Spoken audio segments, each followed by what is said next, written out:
Hey y'all, so I wanted to do a quick video showing you how I make the trump cutters.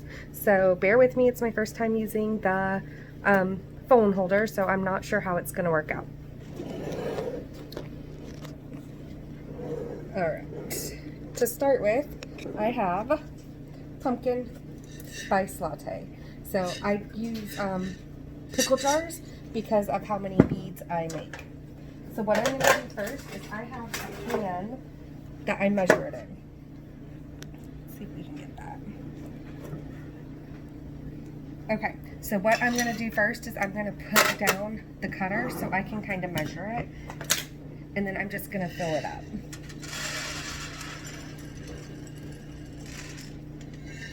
So that helps me make sure my amount stays about right. A little too much in there. So this makes it easy where I'm not coloring more beads than I need. So I bake on little trays and I put down the parchment paper. And I use my toaster oven just because it is a smaller oven, so it's not as much to heat up.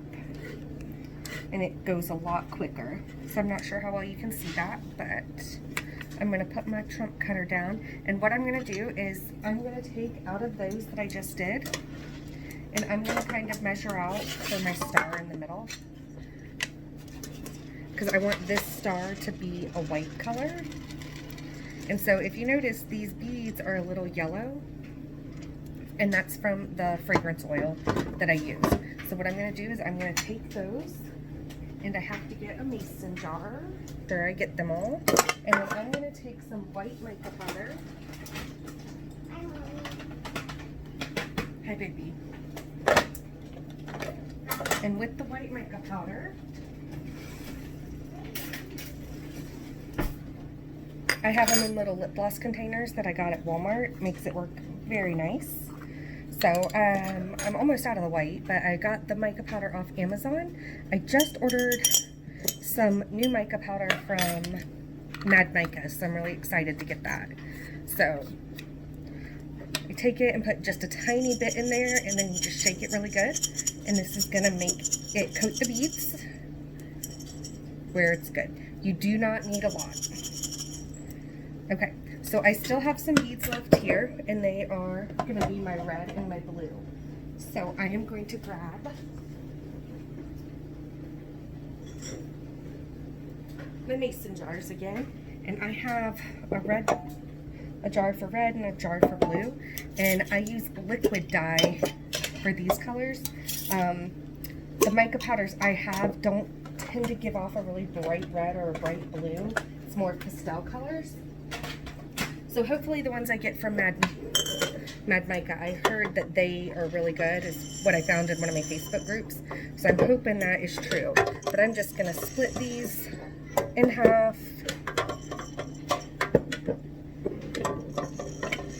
Sorry, I'm moving the phone. Okay, so I just put them right in there, and I have about even, and I'm going to take my liquid candle dye as soon as I find the color I need. There's my red, and here's my blue. So I like the liquid candle dye besides the fact that it gets everywhere. So I'm just going to do like 2 drops. And then 2 drops of the blue.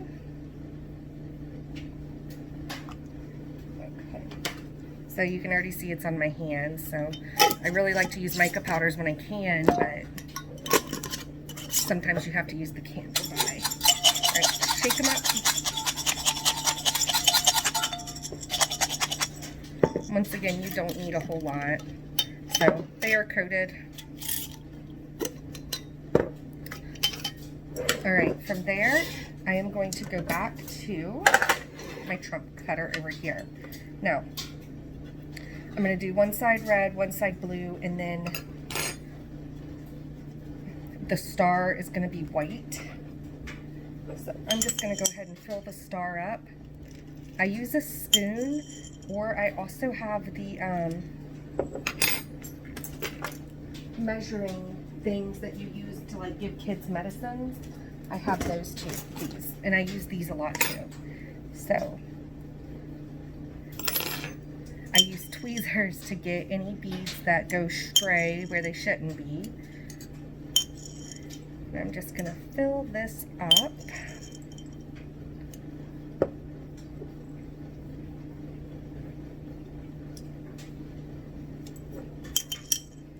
This part is probably what takes the longest, just because it's multiple colors. Now, if it was just one color, it would be easy. You just dump it in there and you're good. But when you start trying to do multiple colors, it takes a little bit more time.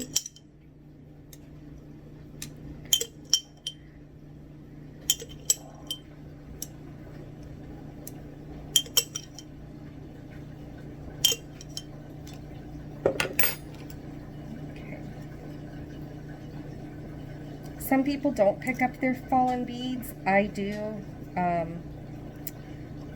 You know, it's not cheap to scent beads, so I hate to waste them.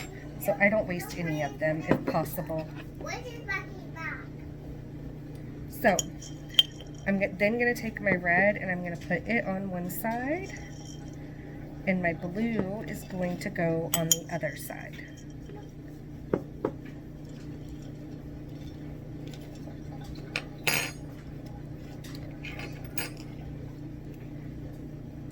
Some people use cardstock or index cards or stuff to keep stuff separated, and I have tried that, but for me, it's almost harder to keep up with the stacks of paper and remembering what it goes to and writing on it, and so I just try to do this as carefully as I can. It might take me a few minutes longer, but I have enough craft stuff going on in my house. I'm trying not to add more.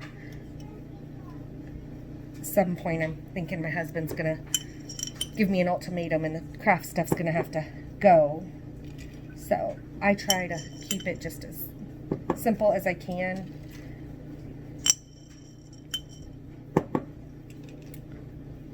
So like you can see, one of my blues got over in the red, so I'm gonna take my tweezers and get it out. Now my lines may not be like perfectly crisp, and that's okay.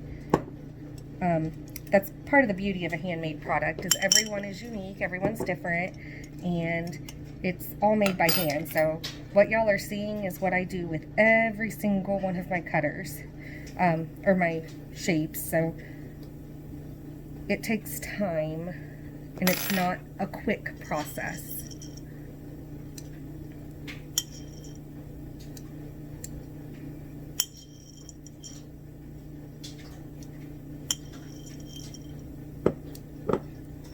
And I just slowly keep filling one side at a time and then add up into the other side and even it out.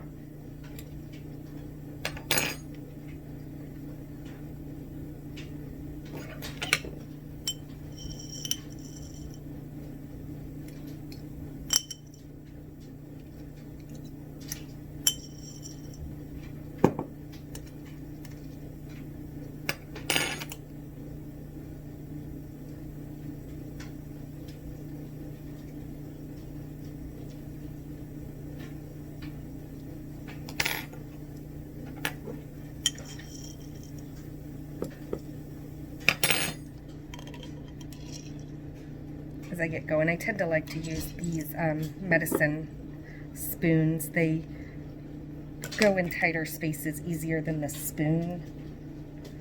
And about the worst thing in the world is when you get to this point and you knock it too hard and all your beads get mixed up, and then you have to sit there and sort them by color or throw them into the mystery jar and make them into a mystery scent later on.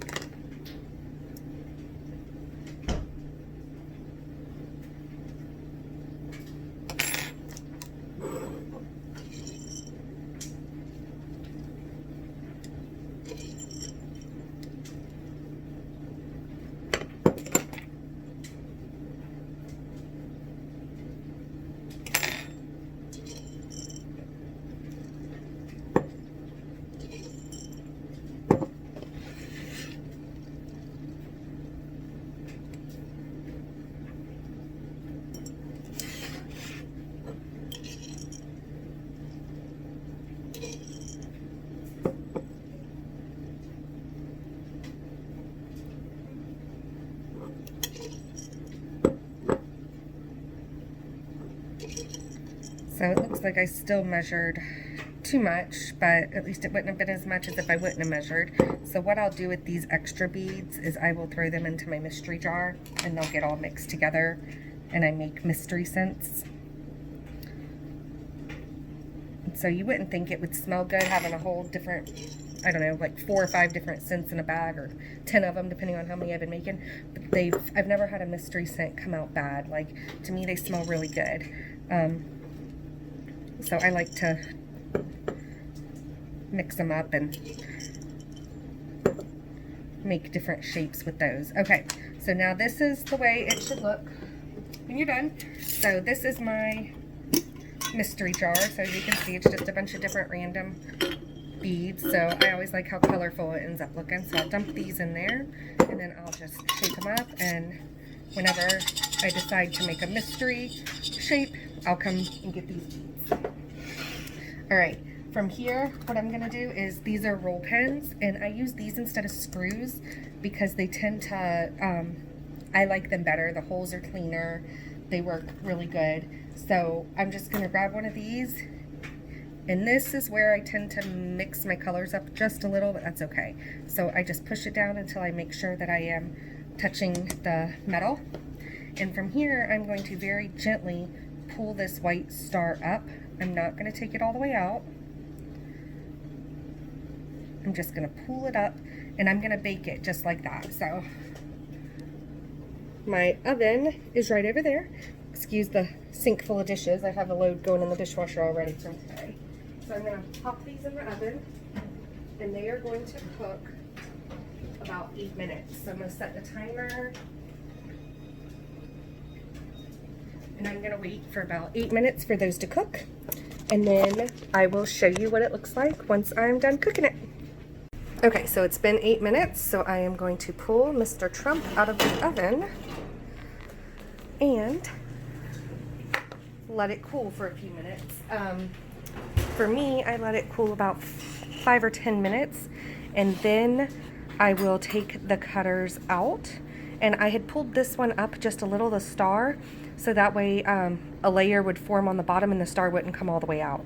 So that is the Trump. You still want it to look bead-like. If it's completely smooth, it's overbaked, and then your scent's not going to be as strong. So you want to make sure that you still have some beads to it, and that it still has some of the texture of the beads.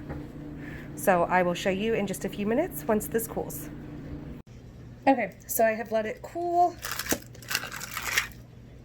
and now all I'm going to do is pop it out of the cutter. It pops out pretty easy.